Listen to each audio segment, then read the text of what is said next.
cows are gone. So this is what happened. Okay, like watch. Just relax and watch.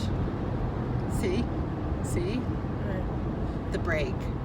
Like my finger was like kind of hovering over the button, and then she braked quickly, and it was like, and then it like stopped. Yeah, I didn't realize I was tailgating. What are you doing then? Anyway, so this whole racism thing, it's like, it's on the level of a religious belief. Well, no, we can't even call it a religious belief because that's giving it too much credit and like elevating it. It's very cultish. I think it's cultish. Yeah. Okay. It's cultish. It's cultism. It's superstition. It's like ignorance.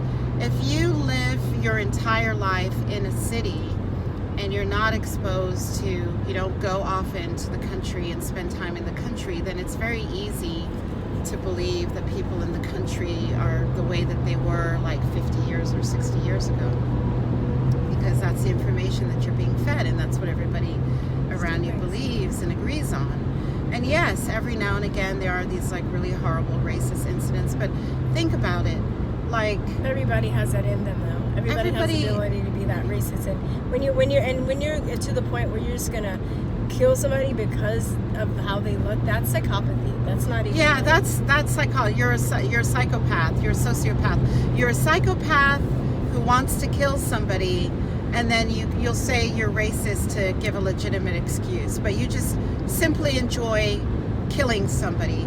Like there've been, I've read articles and seen documentaries on these people who do these mass shootings. And usually they say, like, I'm doing it for a political cause, but they really don't have any political cause because they're psychopaths, so they really don't care about anything. But they use politics to justify what they did, because if they attach themselves to a political cause, they'll get a lot of media attention, and then therefore they'll wind up in the, like the history books or history or whatever. So they enjoy killing people. They kill them, and then they say they're doing it for a political cause because that's the way to get national and international attention. But these guys have been like either they didn't die, they didn't commit, homicide, mass murder, suicide, or they didn't die, or maybe if they did die, their journals or their writings or their manifestos were read and accessed, and every time it's like, no, they're just psychopaths. And usually, and you know what, go ahead. No, I just want to say, I also think that racism is a defense mechanism, because if you're somewhere, and I really started to think about this when I was living in Taiwan, and everybody was, I didn't have any racial experiences in Taiwan that were bad. I mean, I would go places and people want to look at me, like, stare at me and touch my hair, but they weren't trying to like kill me, they weren't really mean to me. But I thought about how, no matter how intelligent you are, if you go someplace foreign and you have a certain perception about a person, you're going to believe that whether you like it or not. I had a perception about Taiwan before I moved there. And then also it's like, if you were in a situation where we're moving to somewhere, like, I kind of thought about, I grew up growing up in South Central LA. There was a lot of tension between blacks and Koreans there, because Koreans owns businesses there, and they were basically taking over the black community. And, there were black people that would go into the store and treat them like crap and steal from them and stuff. But it also, like, bled over to me, because then when I would go and shop there, I would be treated like crap, and I'm not a thief, I'm not a criminal. So, but I think, I see both sides, and I think it was more like, they don't really know the language, especially knowing the language or the culture. And if you're constantly getting harassed by a group of people that looks a certain way, you're going to just protect yourself and be like, I'm going to be wary of anybody that looks like that. And that same formula can be set upon any race or any situation or any culture. Even in Asia, like, there are people that, like, they hate Chinese people. The Taiwanese people, they hate Chinese people. Yeah. But I'm just like, well, not all Chinese people are like that. And I tutored a guy who was this he was like this mogul. He was like a millionaire, and I tutored him English, and he was really cool. And anytime his employees would talk crap about China, he'd be like, they're people just like us. That would really annoy him. He's just like, they're people. Like, I know their policies are bad or whatever, but like, we're all the same blood. We're all the same people. And to us, but now outside of me, I'm like, y'all all look alike. So, but it's the same thing as Democrats and Republicans hating each other. Yeah. It's the same thing. And the thing is, human beings, we're pattern recognition machines. That's what we do. We recognize patterns. It's a defense mechanism. It's a survival mechanism. None of us would be here if our ancestors hadn't discriminated, right? We have to discriminate, but there's good discrimination and bad discrimination. Do you know what I mean? Like, you don't just leave your whole house wide open and let anybody come into your house, right? Or you don't just bring somebody into your house because they say, hello, friend. And you're like, oh, yeah, come on in. I mean, that doesn't work. But yeah, we're pattern recognition machines. We discriminate. That's just in our nature. It's survival. It's for our survival. If you're living like say, for example, you're living in a small group of people, like maybe 120 people, and you live in a village, and it's a remote village, and you see a band of total foreign people come up, or maybe it trickles. It's like a couple of men show up one day, and then 2 more show up another day, and they have completely different values, completely different lifestyle. Maybe they speak a different language. You don't understand each other.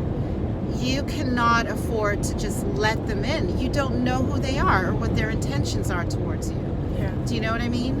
So it's very normal and natural to kind of be wary of people until you get to know them. However, the pantheon, these, big, the technocrats and the globalists who love this communist government style, they're using our human nature against us. So it's sort of like they're using our natural human defense mechanism. I was going to say that. Can I elaborate? They're weaponizing us against ourselves. Well, they're using our human instincts. So you were saying that that discrimination is a survival mechanism. So what they're doing is they're basically corrupting our fears and turning us against us. The mechanism of control is so deep. And it's just with this whole conservative movement, it really kind of annoys me that if somebody sees a black, I mean, I'm flattered too, but somebody if a non-black person sees a black person speaking, and they're like, oh my God, you're so intelligent. I'm like, you've never seen a smart black person before? Ever? Sometimes I think it's there's people that are too extreme with it. I'm like, you've never, I know maybe a lot of black people are brainwashed, but it's the system of control. And it's if you've never been around black people and all you see are black people looting and rioting and stealing, or if you're watching the news and you see dumb ass black people that are talking all the time. That's the only data you have. Exactly, on that, right? Yeah. And the same thing, well, I would say black people, I've heard black people say some heinous stuff about white people. They think that there are black people that really believe that they're white people that are just waiting around under every tree, just waiting to call you nigger or waiting to do. I remember my cousin used to do, when I used to get my weaves done, I go to my cousin's shop. I can't imagine. You with the weave. I would go to my cousin's shop, and she would do, a lot of her clients were gangbangers and prostitutes and pimps. And, there were people just like us, you talk about stuff, we laugh. They like Disneyland, they have dogs, they bake cookies, they're regular people, believe it or not. But I remember I was telling this guy, and I dated this white guy, and he was like, you dated a white guy? He was like, did he call you a nigger? I'm like they just think that they're white people that are just they can't wait. I can't wait to call a black person a nigger. I can't wait to link somebody. The word. I can't wait. They might take this video off because you said the word. Suck it. YouTube can suck it. I can't. I say it. If I say that word, I don't say the counter and say, but I'm one. Yeah, I don't care. I'm not really. I'm not. But I don't think they care about that. They care about us exposing election fraud and talking about the vaccines and pharmaceutical industry. That's what they care about. They don't care about that. But I'm not. We're even exposing their game right now. We're exposing their game. We're doing it in a very crafty way. That we're doing it under the guise of a road trip. Yeah. It's we're on a road trip. I mean, it's to them, we're numbers, we're statistics, we're data, we're charts, we're graphs. That's all. That's all we are to them. We're cattle, we're slaves. Exactly. Yeah. And what do they care about? They care about their balance sheet. That's it. They care about their balance sheet. So it's on us to protect our own lives. They never will. You know, they will say, I am the government and I am here to help. It's like, what? Here to help me do what? Die? Be a slave? Be poor? Be totally at the mercy of you? You know what I mean? Well, you know, I will take it another step, and I think it does the rabbit hole doesn't end with money. It ends with spiritual harvesting. You know, because they're stealing our energy by making us like that. Whether they create wars, I believe that there are people on a psychic and energetic level that feast off of that. They feast off of our pain and our suffering. You know. Yeah. Why are all these people involved in Satanism and blood drinking and stuff?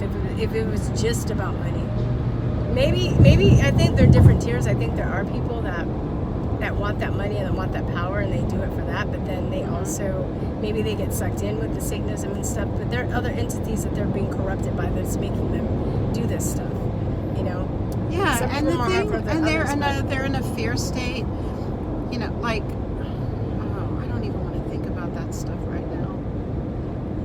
It's just like what you were just talking about. I mean, but that's true. I mean, I'm not sugarcoating anything. That's true. I mean, it took me a while to really get down with that, because I would hear people, you know, because I just started my rabbit hole. You guys know, was the vaccines, the pharmaceutical industry. I started, and I would hear people would send me stuff, and I was just like, that's too much. Like, come on, that's too much. But now, I mean, it's just, to me, it's overwhelming evidence if you really look into it. If you look at it from all angles, that it's just not.